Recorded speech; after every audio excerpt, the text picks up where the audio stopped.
And we're live here on Facebook. I'd love to welcome all those listening in podcast land and also on YouTube. Rich, say hello to everybody. Hey, everybody, and welcome to the show. Mike, are you recovered yet? No, not all the way.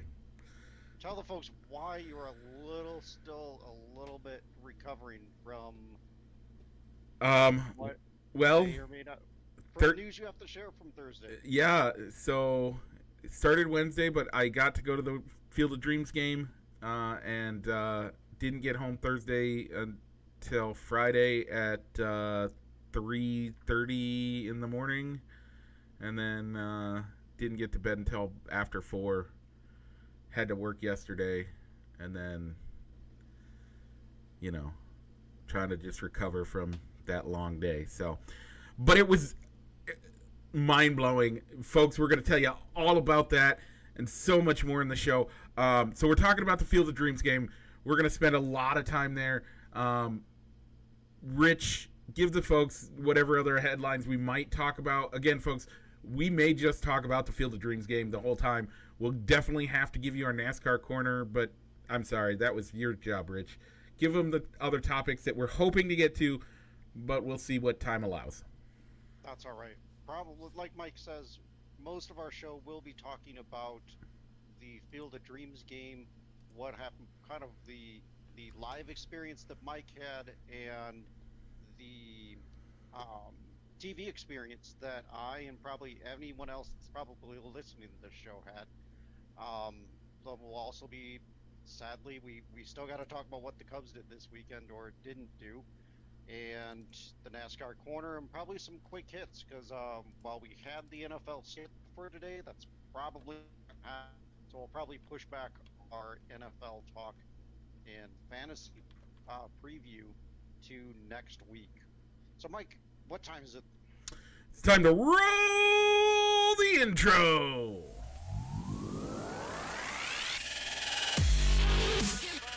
Broadcasting live from somewhere in Iowa. This is Balls and Sticks, the podcast with your hosts, Mike and Rich.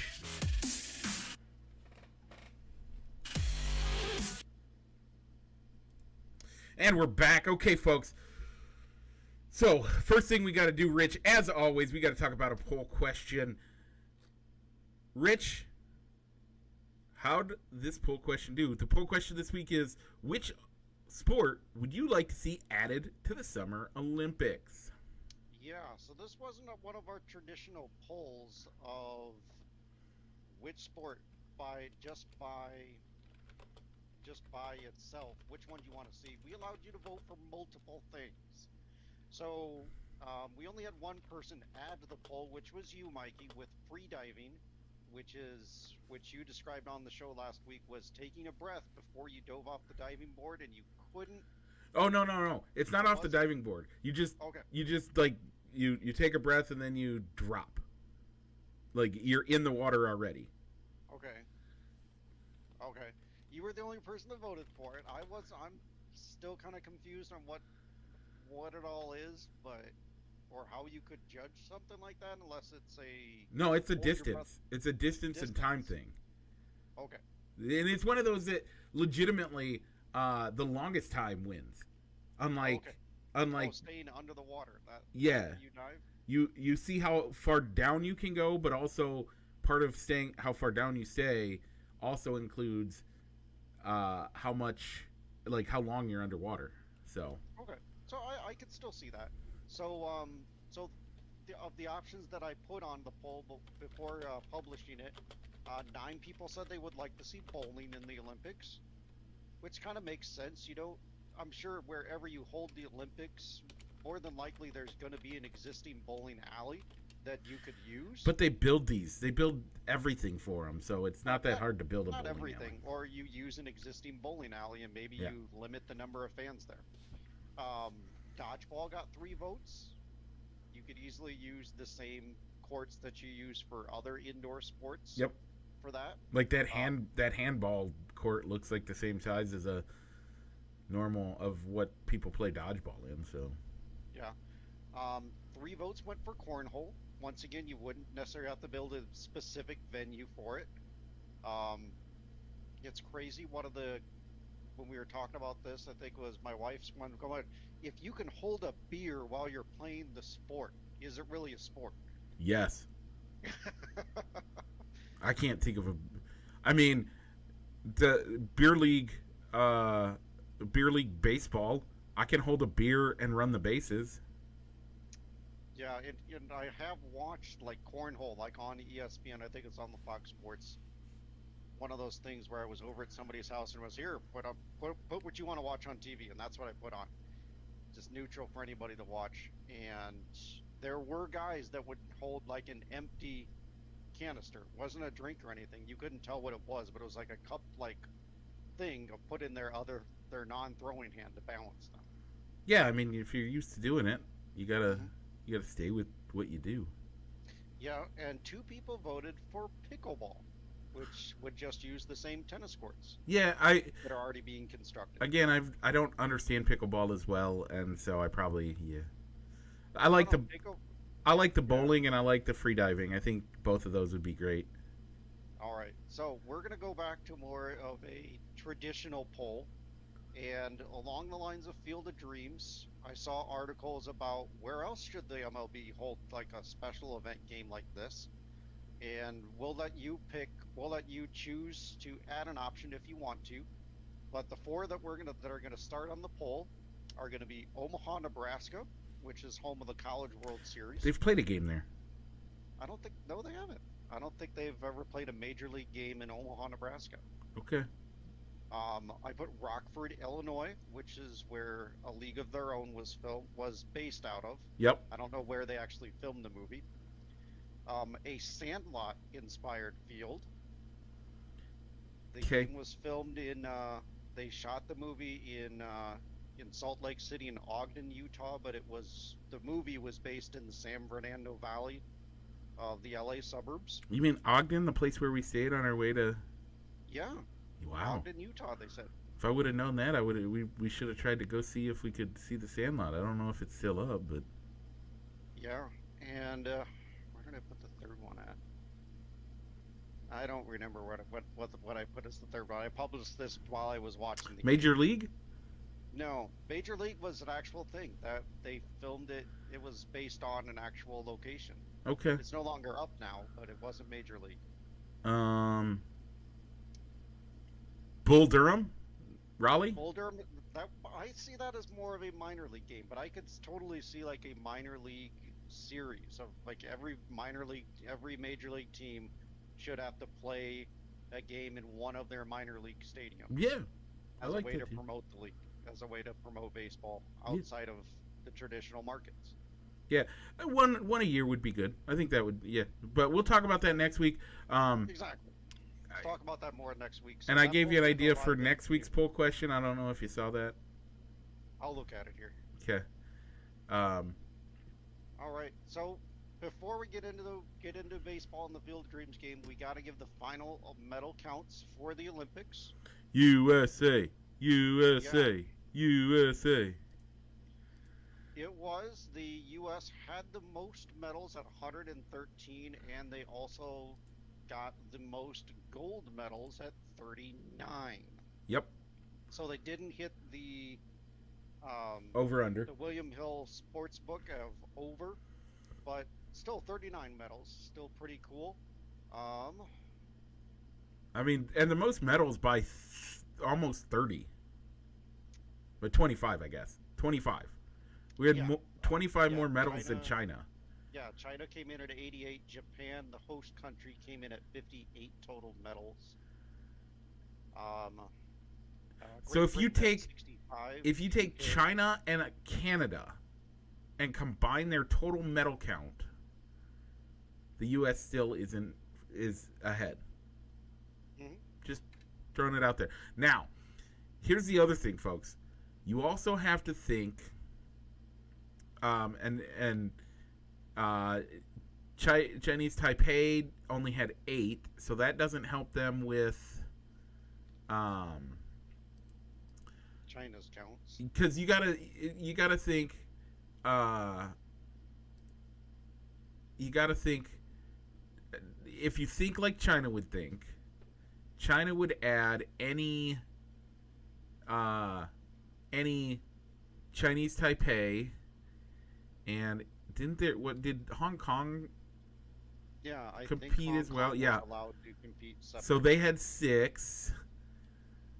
I think that was it for the Chinese, what China would call, I think. Correct me if I'm wrong, folks. I'm okay with that. But either way, the U.S. still comes on top, even if you do that. So, yay.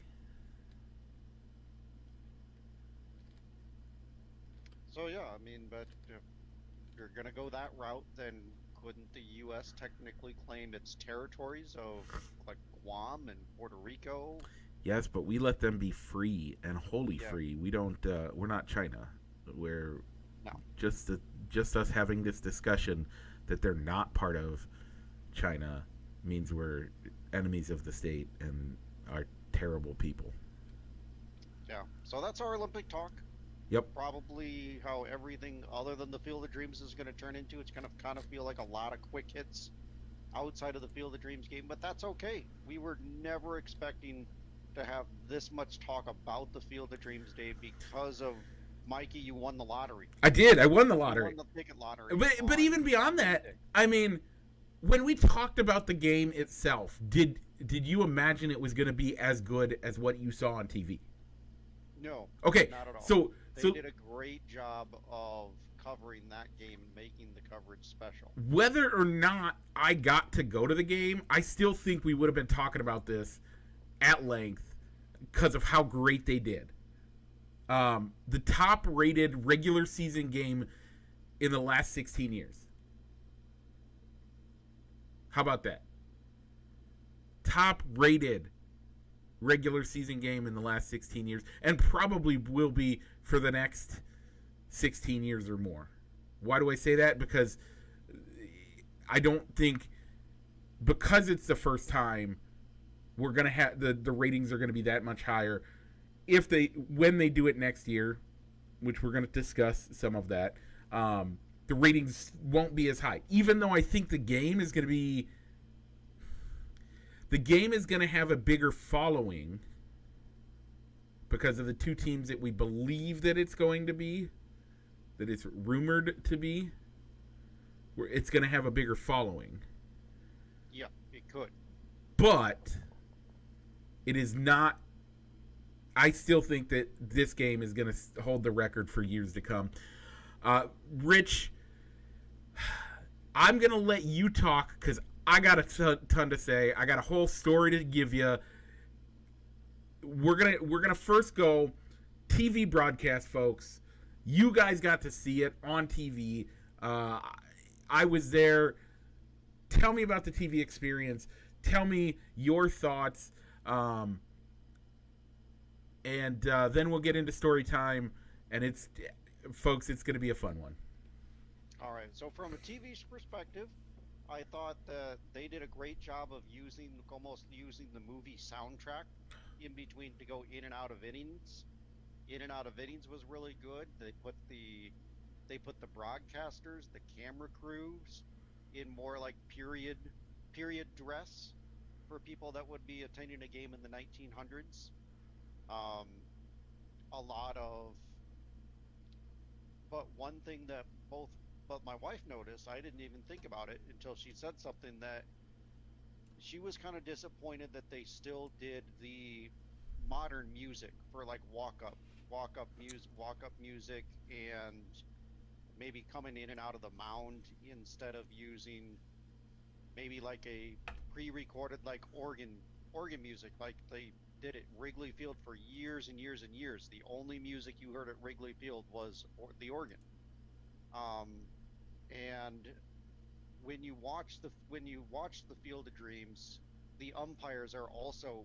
I was surprised that they didn't put the umpires in more like a throwback uniform as well, having them wear like the black pants, like maybe like even the performance, maybe like golf pants, but not putting them in like a shirt, a tie, like a shirt, a bow tie, and maybe like a sport coat instead of a polo shirt. But But I think, I mean, other than maybe not putting the umpires in more of a It was throwback uniform or jersey, I think that was the only maybe key detail that they kind of missed. it was like 90 degrees at 3 o'clock that day with a heat index of like 100. I think if you would have made them wear the jacket, some of those guys were old.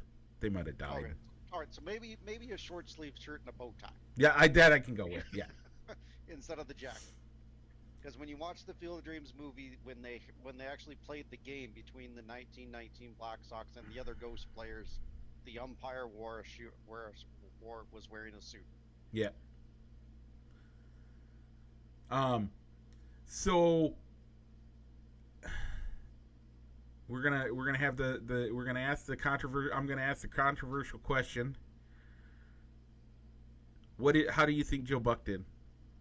I thought he did good. Okay.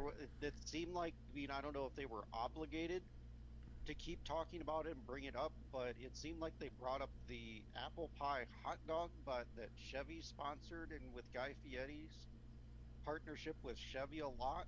Of John Smoltz kept on bringing that thing up multiple times. That's one thing I had to get when I was here, I'm gonna have to get me another one of those. So I don't know if they were obligated to mention that for sponsorship purposes, but I'm assuming like that was a common theme that came up multiple times during the broadcast. I was kind of disappointed they didn't do a seventh inning stretch. I know that's maybe we did a Cubs or a Wrigley thing. They did do it. We did do it, and there was an organist that was there, so they could have had the organ the whole time. By the way. Oh, wow. Yeah. Okay. All right. So before you get into talking about the story, because the seventh inning stretch was one of my questions. They didn't show it on the TV. Yep. What was the food like? What was the common food besides the apple pie hot dogs? So I will tell you, the apple pie hot dog was only at one spot, and they didn't actually make a big deal about it until halfway through the game. So you would have had to try to go find it, and I wasn't caring about it. It sounded a little strange for me. If I would have known they were making such a big deal on TV about it, I would have tried it. I'm sorry, folks. I love trying new food. You guys know that. Rich especially knows that. I would try anything at least once, probably twice, because you never know if the first one was somebody had a bad day and made a bad burger or something. So I will try anything twice, but this time I didn't. I didn't realize that it was such a big thing. I should have gone and done it. I apologize to you folks. So that's the first thing. Second thing, food. We got pork chops. And which were good Iowa pork tenderloin sandwiches. They were pretty good size. They were not your like McDonald's size pork tenderloin or fried pork chops, or I guess McDonald's doesn't do those. A&W. They weren't those tiny ones. They were good chunkers. They were like what you would expect at an Iowa bar. Think filling station, not quite filling station style. They weren't 1-pounders, but they were oversized. They were definitely oversized. They were at least at a quarter pound, if not a half pound. They were probably closer to a half pound. Okay. So we got one of those, and we got pulled pork nachos. So yeah, $14 and $17 respectively, or was it 17 or I don't remember exactly. Okay. So the other thing that I saw from the TV broadcast is it seemed like throughout the entire game, it seems like there were people walking in that pathway between the original diamond and Major League's diamond. So were all the concessions, the bathrooms, on that side of the Field of Dreams site, or no? Or were there things on the Major League side where you didn't necessarily have to go walk a good amount of distance from your seat to go get something? This was actually one. So one part of it was my tickets. I had great seats, and we'll get to that conversation in just a second. Before we're letting you interview me a little bit. So the seat from where the concessions were. I mean, you got out of the seats, you got to the bottom of the stairs, or you got to the wherever your exit was. They were right there. They legitimately were 100 feet from where you got out of your area to go into to where you could get food. They were real quick. They were all backed by the major league field, all of it. Okay. Most of the food was. They did have a couple food vendors. I will tell you the worst thing was the memorabilia trucks. Okay. The memorabilia trucks, they had, from what everybody I know that was there could tell, they only had two. Two trucks. One right by the big stadium, one over by the Field of Dreams. That was it. Huh. It was I don't know. It was not set up well for that. Okay. I don't know. From watching it on TV, I was surprised to see the amount of people that were going from the old stadium, from the original movie site to the stadium. There was a lot of stuff to do over there.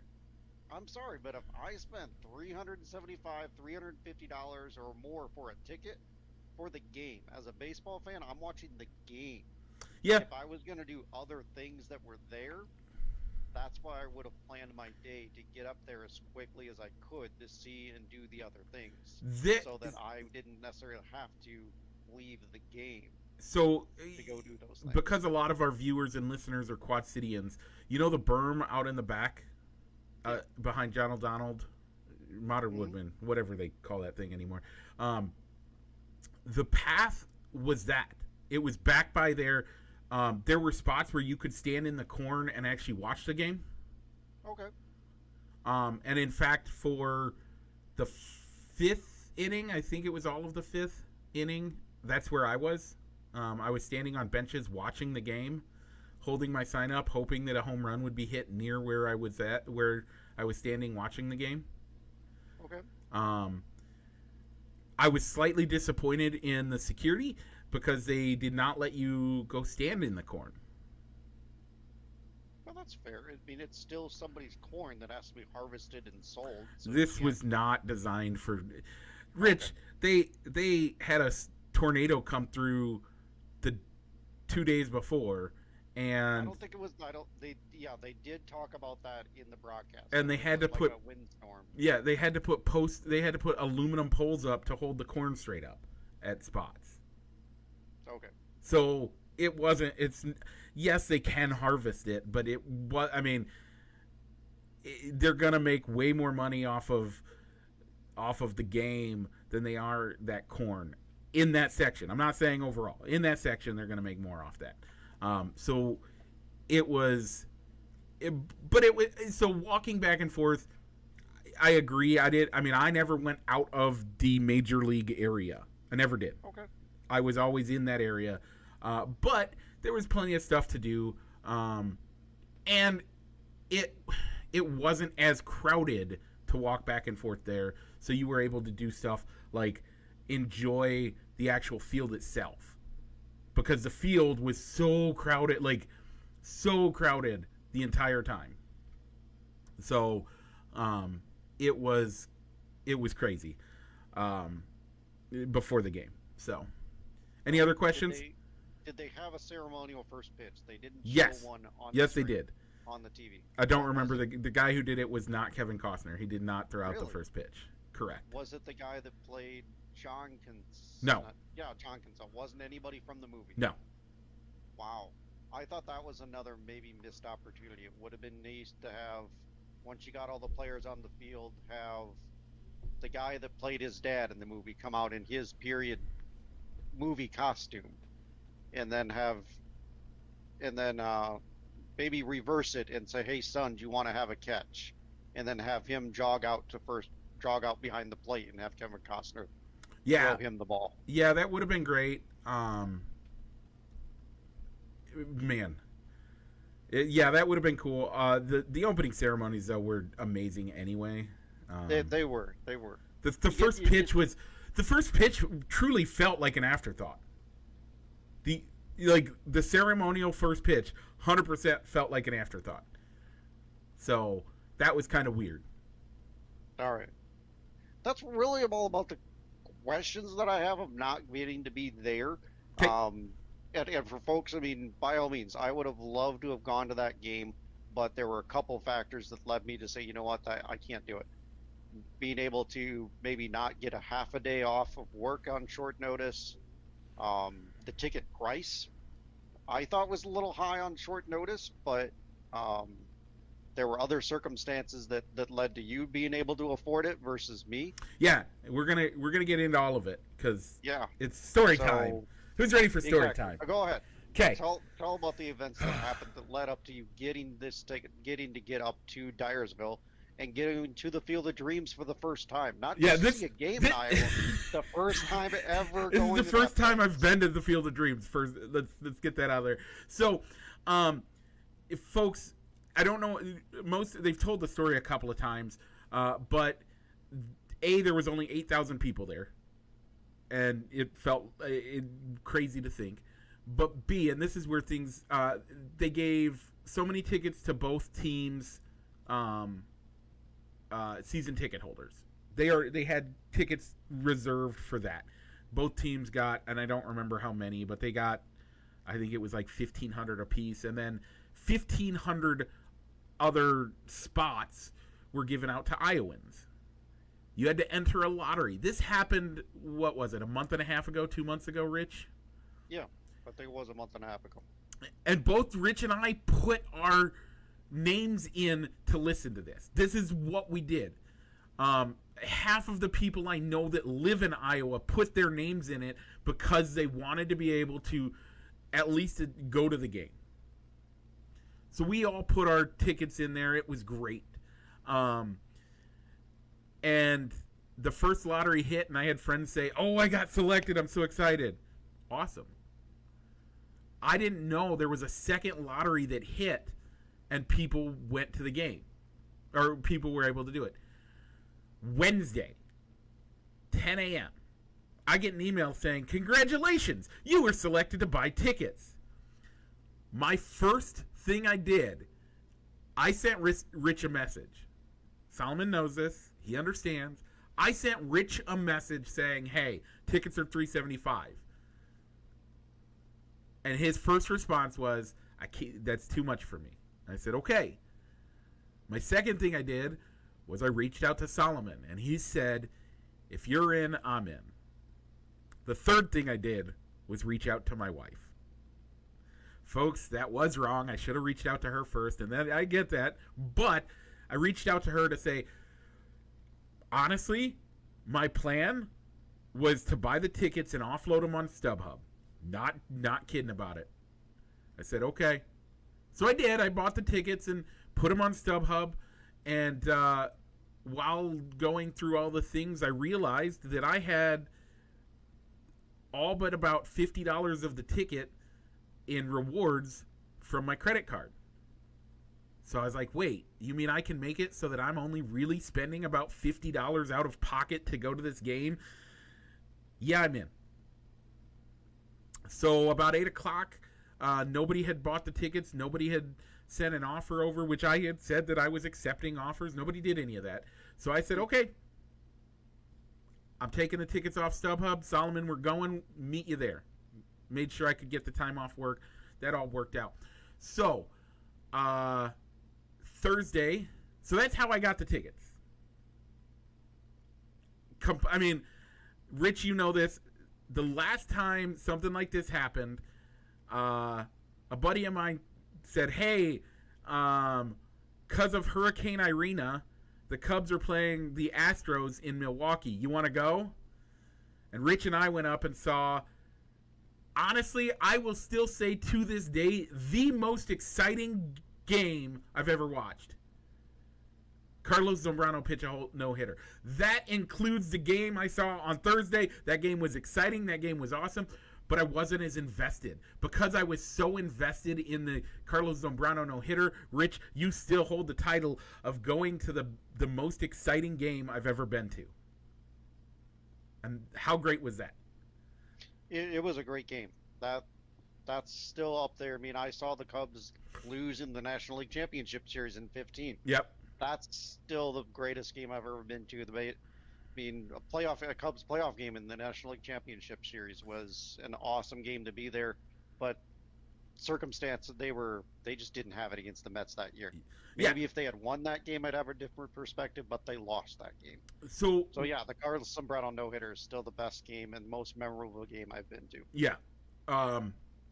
This game is a close second, and I didn't give a rip about either team playing. I really didn't. Even though it was the White Sox, I couldn't have cared less who won that game, in all honesty. Did Solomon have a rooting interest, or was he there for the experience as well? He was there for the experience as well. He's a Cubs fan as well. His wife, however, is a White Sox fan, so I actually offered them the tickets, thinking honestly, I didn't think Danielle would be okay spending that much. My wife is amazing. She told me this is a once-in-a-lifetime opportunity. You have to take advantage of it if you can. So I listened, and we went. What's up? Yeah, and that was kind of like my wife's perspective. After I told her, you know what, no, I can't do it because that's too much money. She said, you know what, if you were that adamant about let's do this, I want to do it, we would have found a way to work it. Yeah. We would have sacrificed a little bit for it, but I still can't do it. We both have some amazing wives. Our wives are both amazing, aren't they? They are, but but that also made me realize that maybe I do have a little bit of time spending money on myself, but that's a conversation for a whole nother day that's nothing related to this show. So we got the tickets. I leave work at 2 o'clock in the afternoon to chug my way down there because, did I say 2 o'clock? I meant noon. Sorry. Left at noon. Just driving the whole way. Couldn't stop. Didn't have time to stop. Didn't want to stop. I'm like, I got to get there. Get there I got to Dyersville itself. I have a friend of the show, Derek Easer A's is what he goes by on Don't Hassle Us, We're Local. He let me park Solomon's car at his house, which was right across the train tracks from the road that takes you to the game. So he let us park a car there. We go to we go, and folks, if you've not been there, Rich can attest to this. He's been to the Field of Dreams a couple of times, I think, right? Once. I've been once. Now I want to go back. Yeah, we'll meet there sometime. Let me know. Hopefully, and again, we're going to get to it, hopefully next year. But there's nothing. You don't see anything until you crest a specific hill at the last minute, and all of a sudden, boom. Now, it might have been different because they had the whole professional major league stadium. I do that in quotes because truly, folks, it's for 8,000 people. Show me a major league stadium that only holds 8,000 people, and I'll laugh in your face. But you get there, it's gorgeous. I mean, it truly is. It's right now, and it sounds like for the foreseeable future, it is two distinct baseball stadiums in the middle of cornfields. 100% that's what it is. So we get there, we park out in a field, and you can, again, folks, you could tell that this is cornfield that they cut down, and they decided not to plant the corn in the parking lots and took and planted grass, because the way the grass is planted, you can tell it was planted by a John Deere planter because it's in perfect rows. I'm not kidding. The grass was in perfect rows in the parking area. So we get there. Solomon and I were originally planning on tailgating, but we got there at about 4:30, 4:45 when we got into our parking spot, and we're like, nah, we're going to go in. We want to spend some time in the area. We want to enjoy everything. So we did. We go back in. We go do that stuff. And the Field of Dreams side of it is breathtaking because it's just and I have admitted that I hadn't watched the whole movie until, what was it, last year that I told you that?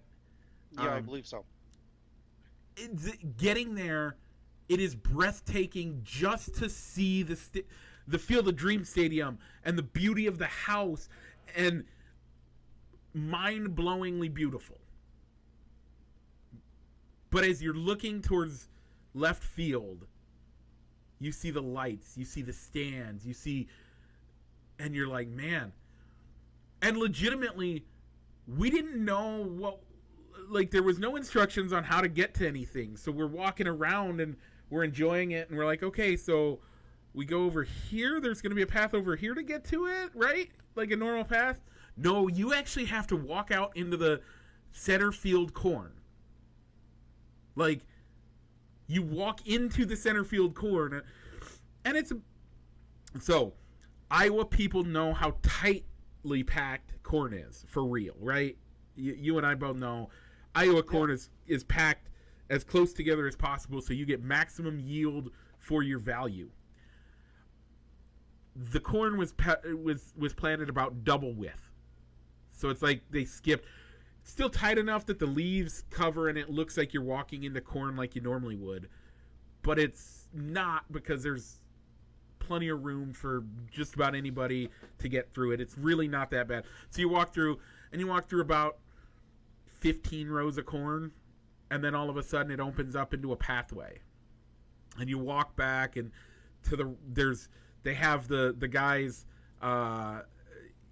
in the community players, the ghost players, if you will, walking around back there, and you can take pictures with them, and there's spots to take pictures with the Sox logo or the Yankees logo, and you walk through and you meander your way back, and then you hit another row of corn, and this is where the path turns to the right or to the left, and that's the Berm Walk, if you will, of the stadium.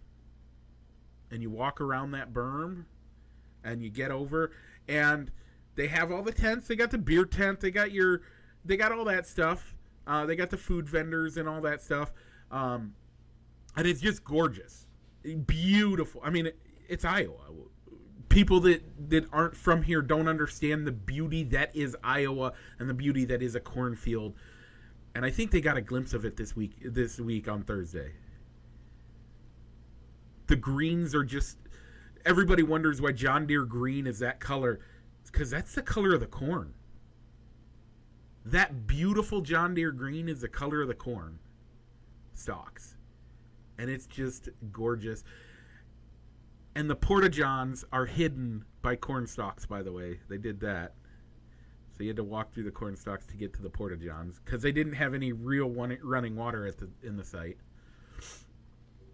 So, buying my tickets, you got to buy them on MLB.com. You don't get paper tickets, but they are printing, and I ordered them last night, commemorative, and they're the perforated tickets that you can, that feel like old style physical tickets. I ordered my commemorative set of those from MLB, so I'll get those.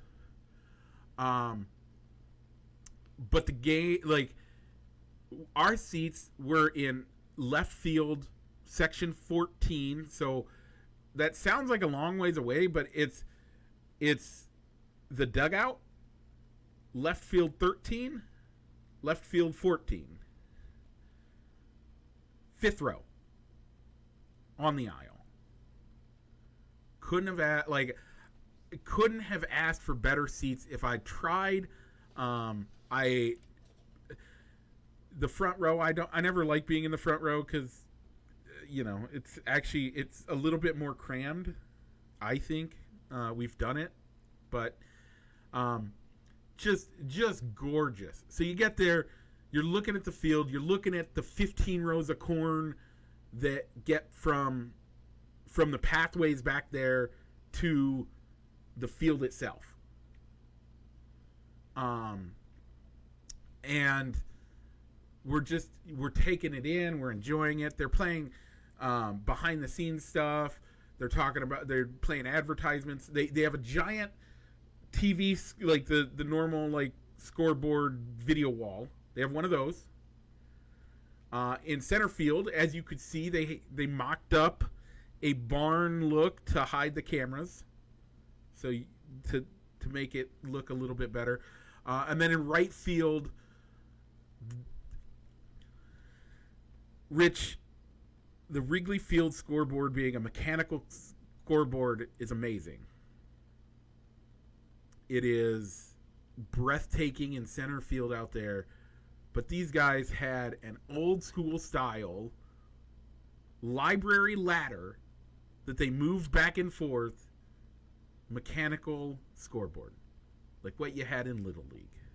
Yeah, that was a perfect touch as well out in left center, I believe it was.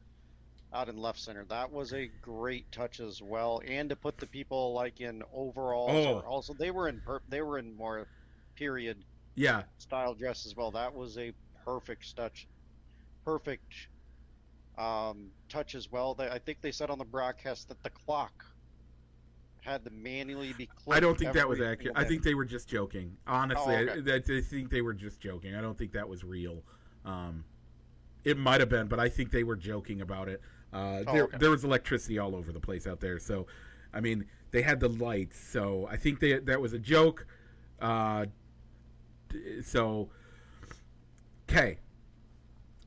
I just spent all that time telling you how beautiful and amazing it was to get to the game and to do all that stuff.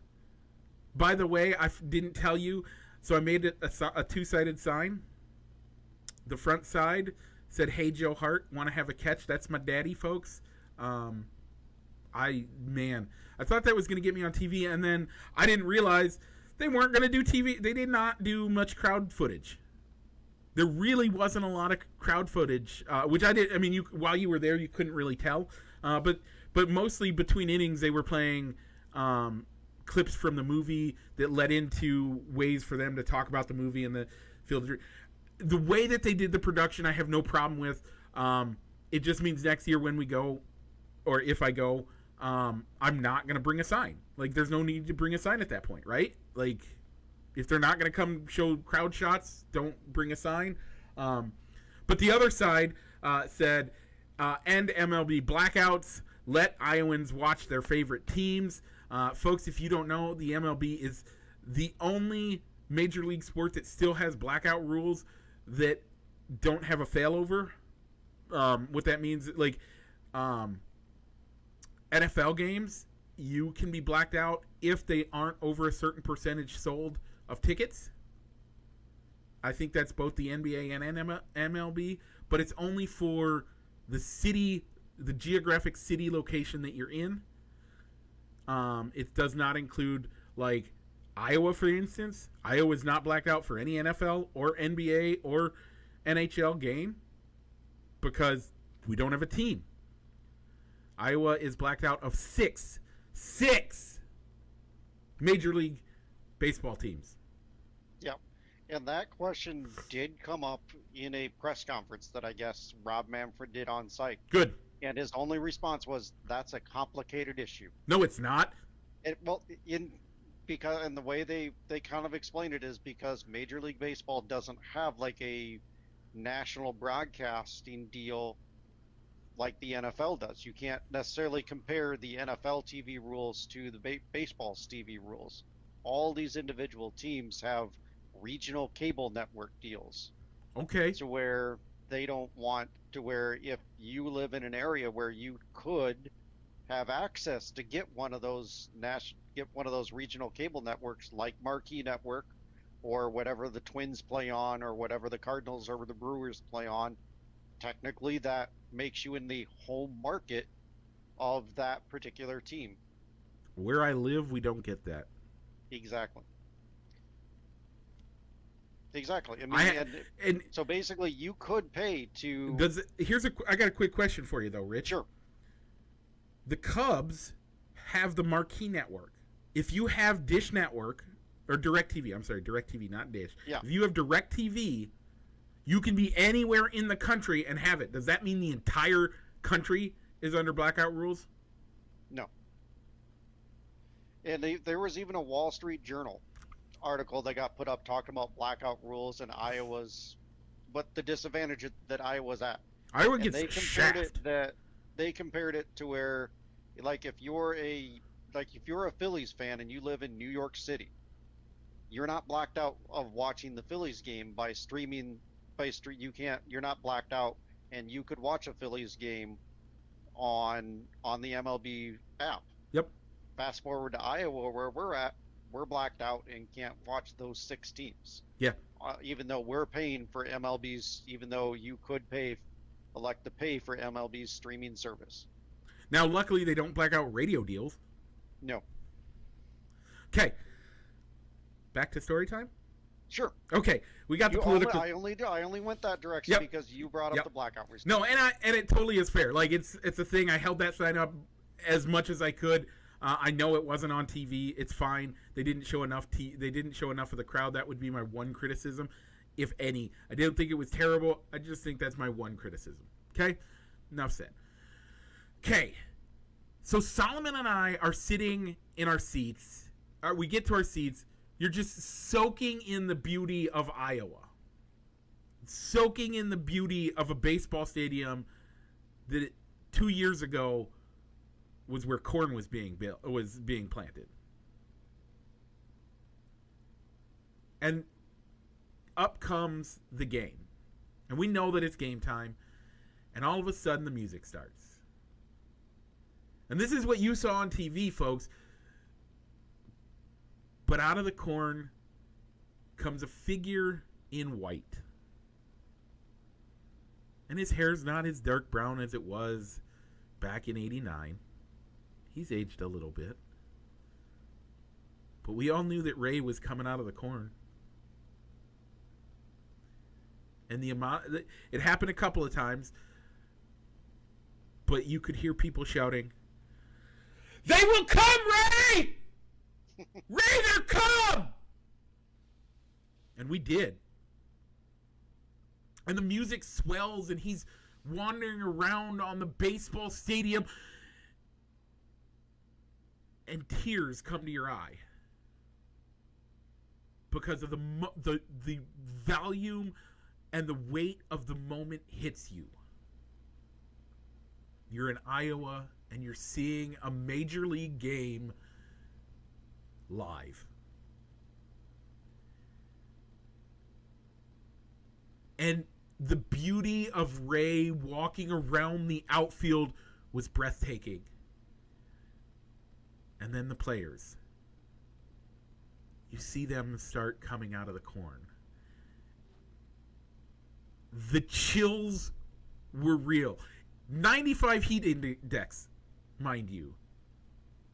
And a shiver went through the stands because the beauty of replaying that entire movie went through your head. And you can't speak. You're in awe. I think Joe Buck said it best. We were at the church of baseball that day.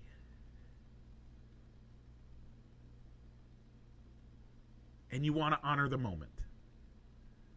And as Ray walks through the field and as the players come towards him, you're just taking it in.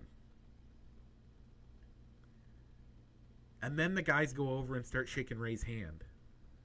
And I know his name's Kevin Costner. Don't get me wrong, folks. But the feeling that day, it was Ray in his backyard welcoming the ghost players in to just play a game. And as they walk through the field and they line up between first and second for the Yankees and between second and third for the White Sox, their retro 1900s uniforms look so beautiful. You don't know what to say. And everybody gets lined up, and Kevin Costner, Ray, walks to the right behind the pitcher's mound and says what he says, and talks about how great 33 years ago we shot this movie, and everybody told me it was a career ender, but I did it anyway. And then he says, I just got one question for you. Is this heaven? And at once we all shout, no! This is Iowa! And he says, I don't think you heard me. I said, is this heaven? And again we shout, "No! This is Iowa!" And he says, "Folks, today, this is heaven." And it just, the moment, the weight, the beauty of it all, grown men are crying. I'm a grown man. Tears were in my eyes. I still well up just telling you the story. Rich, I can see how moved you are while I tell you this story. Like, it's okay. It was a moment that I'm not doing it justice. And I know that sounds crazy, and I feel like I'm doing a good job telling the story, but folks, I didn't do it justice because at the moment, we were all just taking it in. And then we have the national anthem, and that's, everybody was respectful. Everybody had a great time for that. And then we have the game. Now, folks, the MLB couldn't have scripted a game better for this field. The air is dense. The ball is carrying. There's no wind. There was no wind at the stadium, by the way. It was calm. It was peaceful. It was gorgeous. We had a great time. Jose Abreu hitting a home run in the first. Man, it was awesome.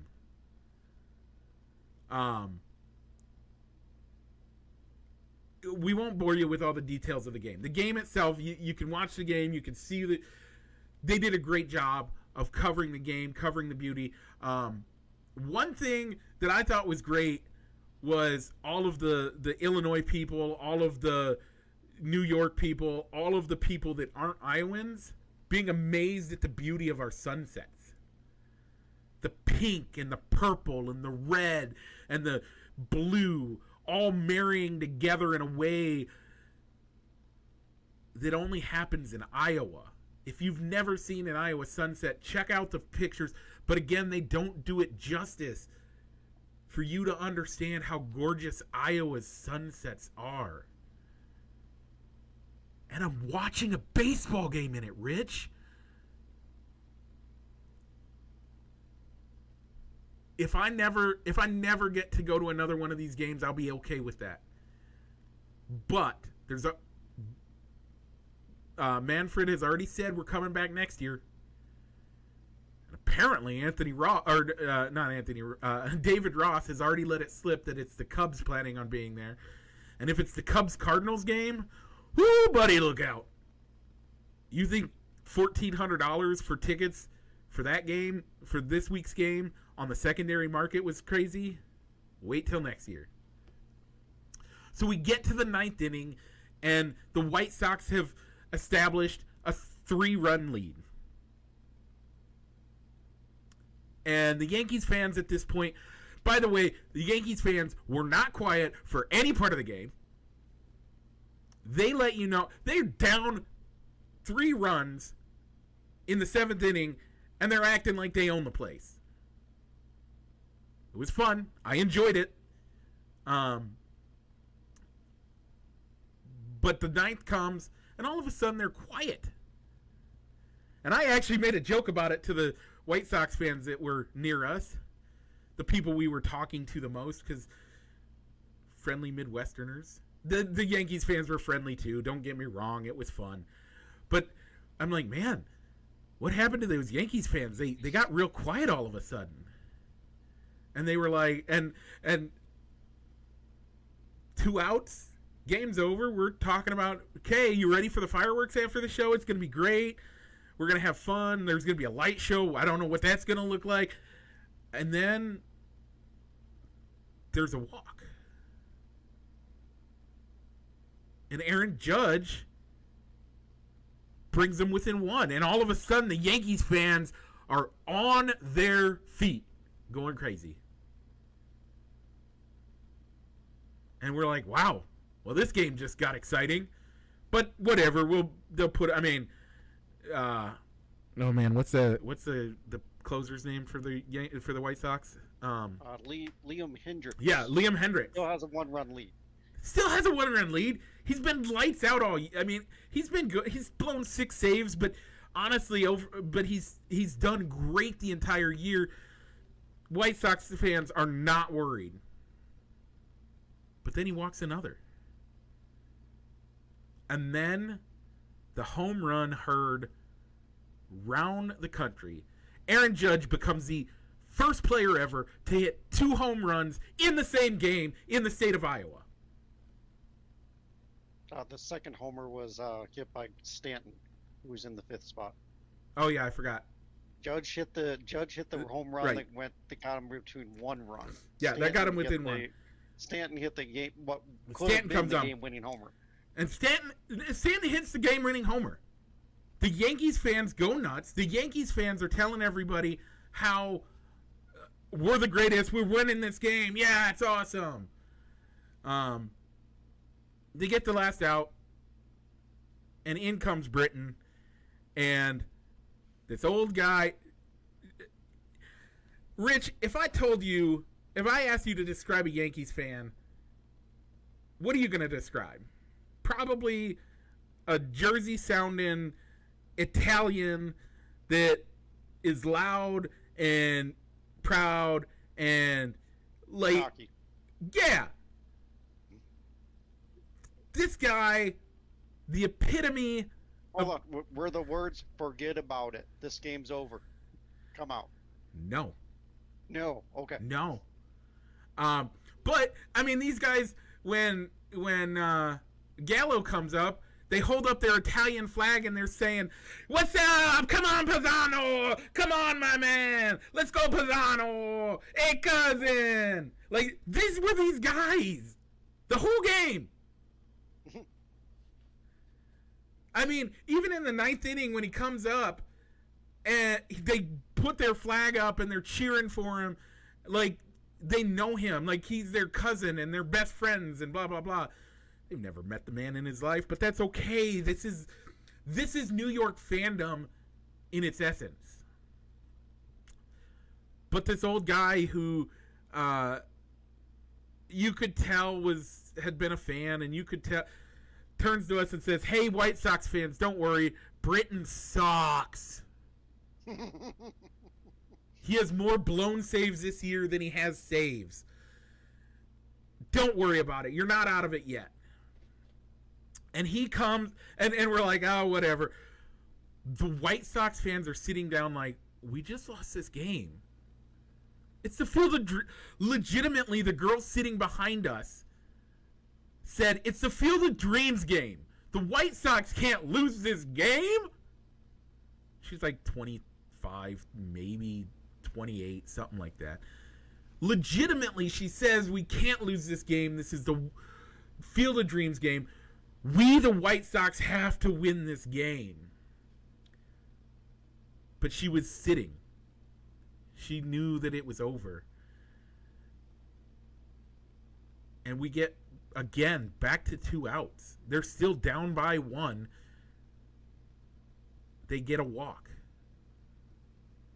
And then Tim Anderson, that's right. Tim Anderson comes to the bat.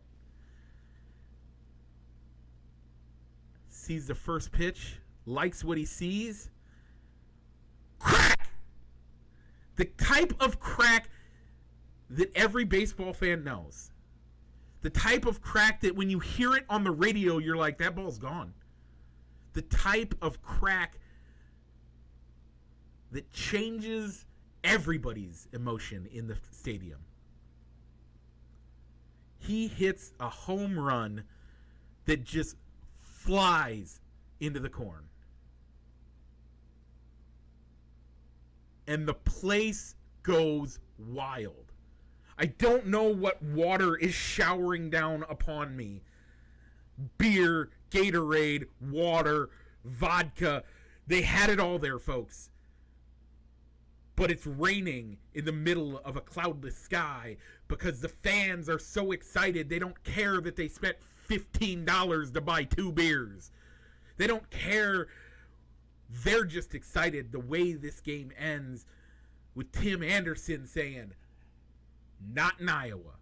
This is our house." And we stood there. Rich, when we watched Carlos Zambrano hit his no-hitter, we spent 10 minutes not caring, screaming, yelling, shooting, hollering, hugging people we had never met before the game, yelling. The exact same atmosphere when that home run happened. And we stood there, and the fireworks go off. Apparently the fireworks weren't supposed to go off at that time. Mm-hmm. Apparently they were supposed to wait and clear out everybody and do all those things and then shoot off the fireworks. And they weren't supposed to happen all at once. But in the moment, it was perfect.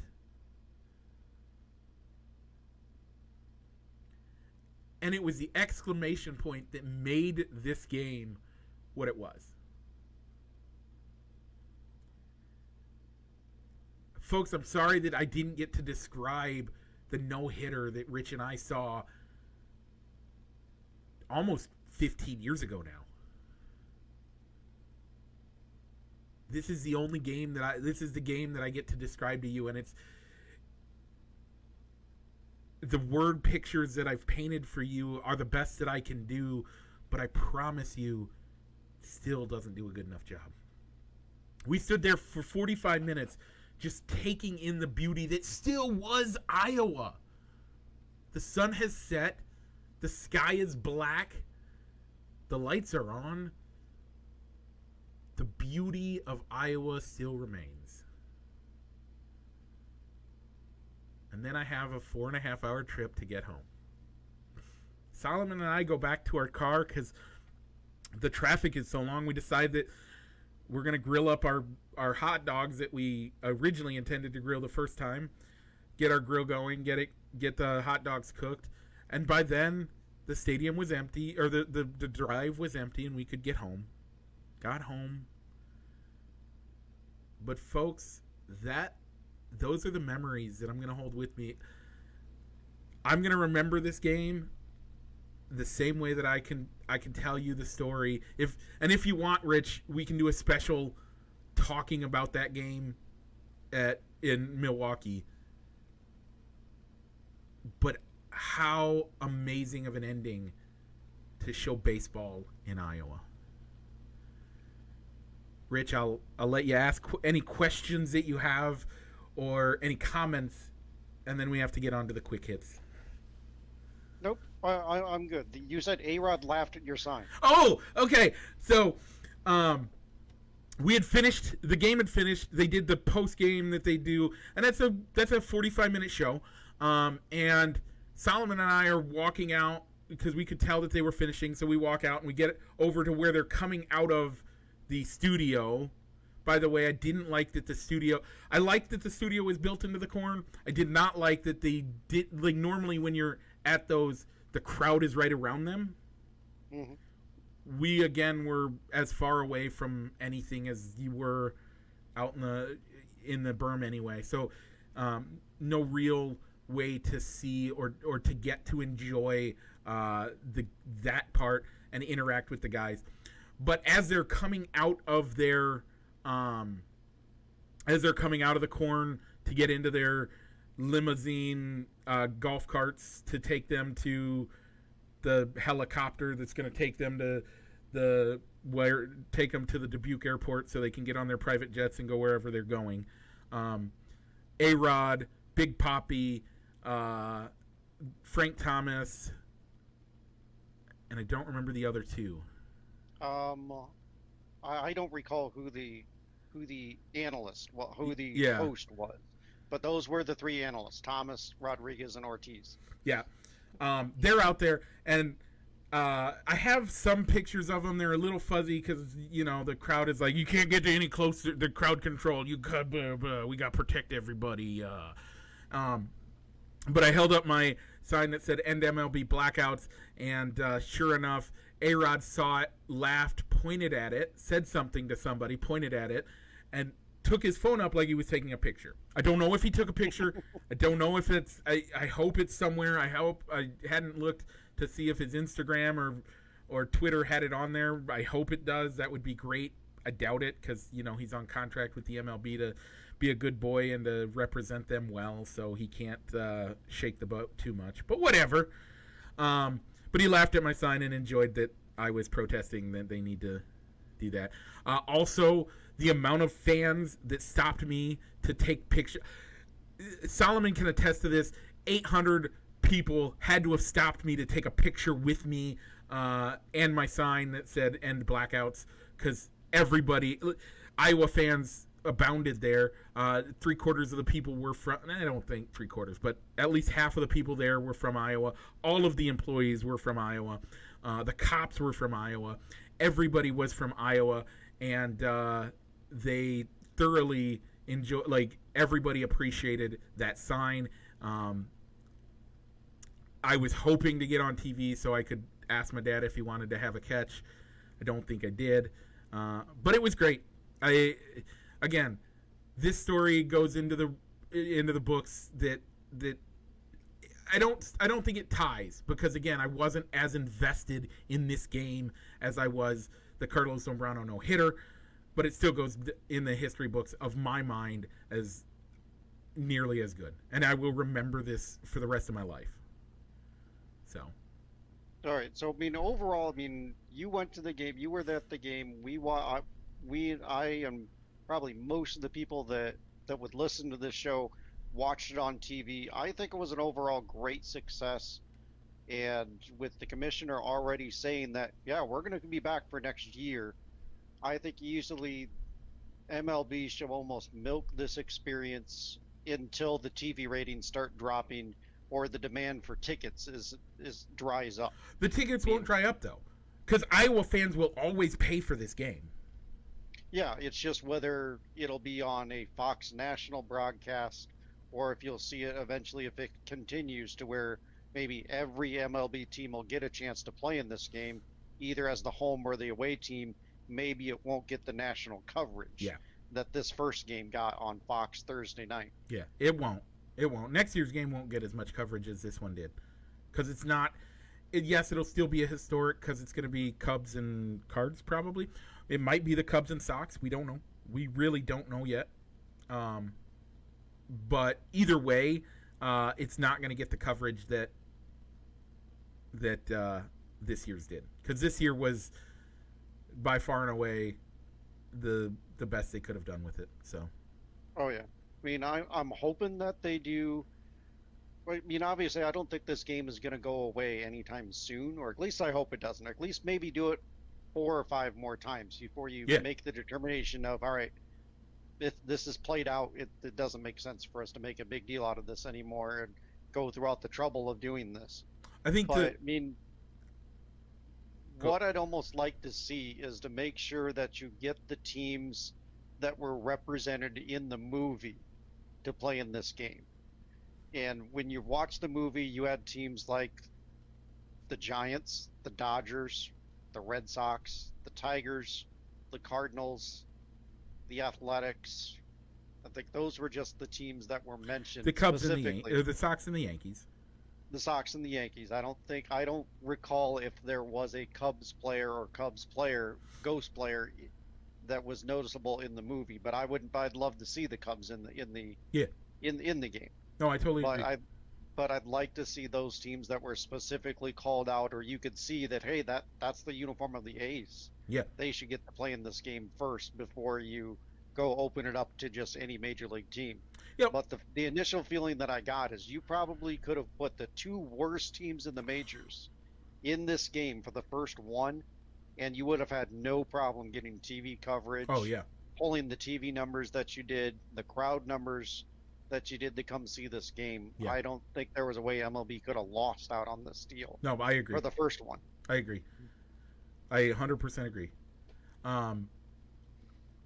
It's one of those things that I'm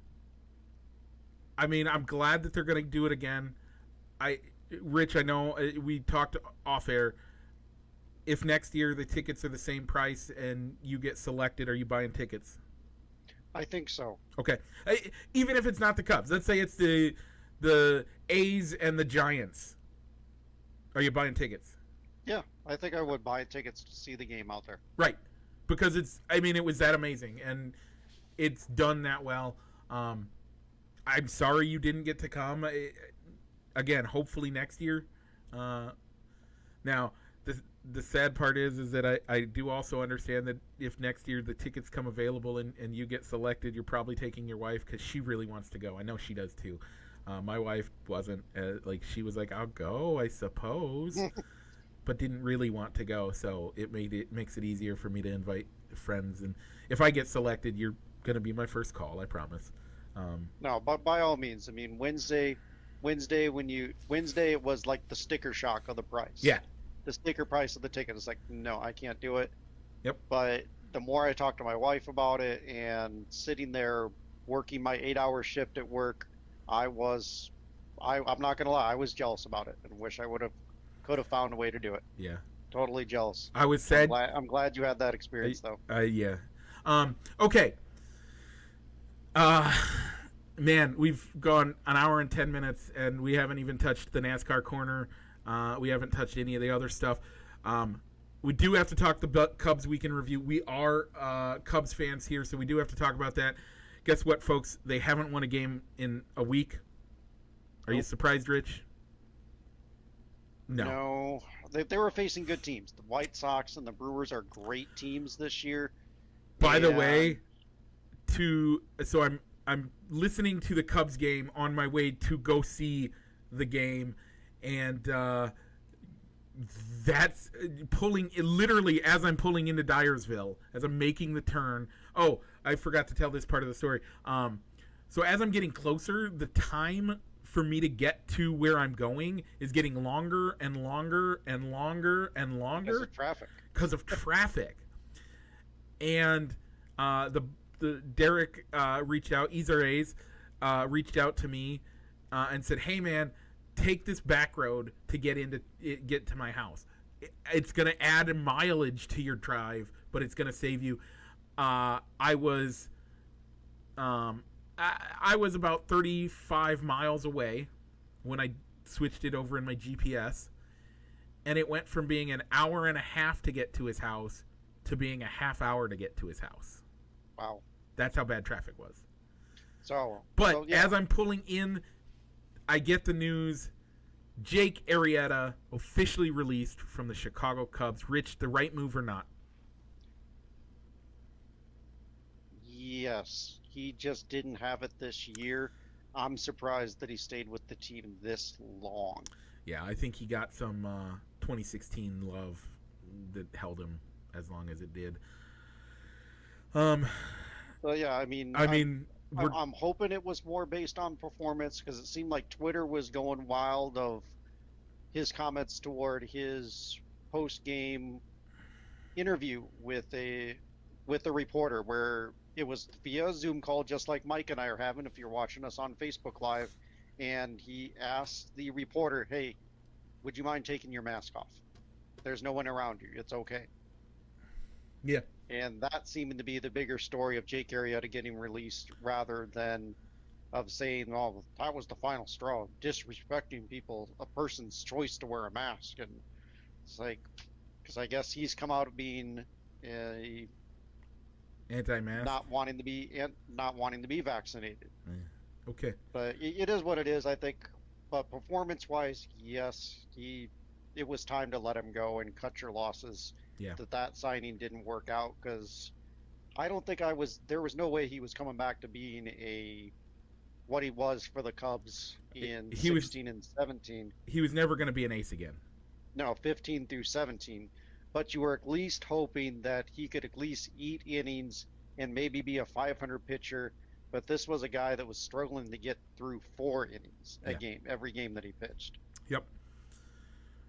So yeah, they got to face the Marlins for 2 games down in Miami, go up to Cincinnati for 3, and then they come home to face the Royals. I think they pull out one against the Reds, maybe. There's at least going to be one Kyle Hendricks start in there. Okay. So yeah, I think I've got to give him one game. I got to give him at least one game there too, as well as. And Kyle got his first loss in the last 16 games. Yeah, that was tough. I mean, Yeah. my brother Josh was at that game, Ugh. and Josh, you're not allowed to go to any more games. You yeah, caused and cousin Kyle to lose a game. yeah, and my grandpa Frank was at the game before that on Tuesday. Okay. So yeah, so we won't do our normal. Do you see what's coming up next? Left, yeah, it's a left turn. We got the It's a left NASCAR turn, corner. it's a right turn. Yep, we got the NASCAR corner presented by Triple I Sports Card Incorporated, Moline, Illinois. Check them out for all your sports cards needs, either in store or on eBay. There you go. That's our shout out. No shout outs. Who won that this week? Kyle Larson won the Go Bowling at the Glen race. Your pick of Ricky Stenhouse came in 19th. My pick of Ross Chastain came in 12th. They're going to be at the Brickyard Road Course. That'll be fun. Indianapolis Motor Speedway. They're going to be on the road course version of it. 200 miles or 200 laps, I don't know. My pick, I'm going to continue the trend of picking somebody below the cut line for the NASCAR playoffs, and I'm going to go with Chase Biscoe, who won the race, who won the inaugural NASCAR race on the road course layout when he was in the Xfinity Series. Yep, I'm going to actually go with Kyle Larson. When he gets hot, he's been hot a lot, and he gets streaky. Folks, we are not talking about the NFL fantasy this week. That is going to do our show. Thank you for sticking around for the entirety of the show. We appreciate it.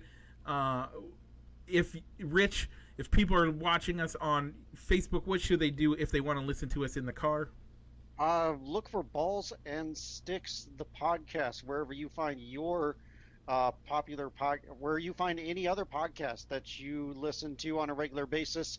And if you're listening to us on the podcast side and you want to see us live and interact with us live, feel free to check out our Facebook page, Balls and Sticks, and you can vote in our polls by going to Fans of Balls and Sticks, the podcast. And one other shout out we can't forget about is we do have our weekly NFL Pick'em game up and running on Yahoo. Yep. You can find the link for that and the password and group number here on the podcast side in the description, as well as over on our Facebook pages. Yep. Folks, check that all out. And if you want to support us on YouTube, go ahead. We're on there as well. Look for Balls and Sticks, the podcast. We're there. Check us out. Folks, thank you once again. MLB, thank you for providing us with the content and the entertainment of the game. Thank you. So we have 3 comment shout-outs. My mom, Sue Hart, said, hard to hear, Rich. So that's why you got turned up. I turned you up. Okay. It was fine. I took care of it on my end. Solomon's Troop said, good show, mate. Felt like I was there, with a smiley face because he was there. But it was great. And then finally, my Aunt Debbie Scranton Washburn said, great game. Wonderful ending. How amazing was that? Folks, thank you so much. We went long this week. I think it was worth it. Oh, yeah. Totally worth it. Hopefully you thought it was worth it. Like, subscribe, ring the bell if you're watching us on YouTube. If you're listening to us, write us a good review. Let everybody know that I can tell a good story, if you will. And besides that, Rich, what's it time to do? It's probably time to roll the outro.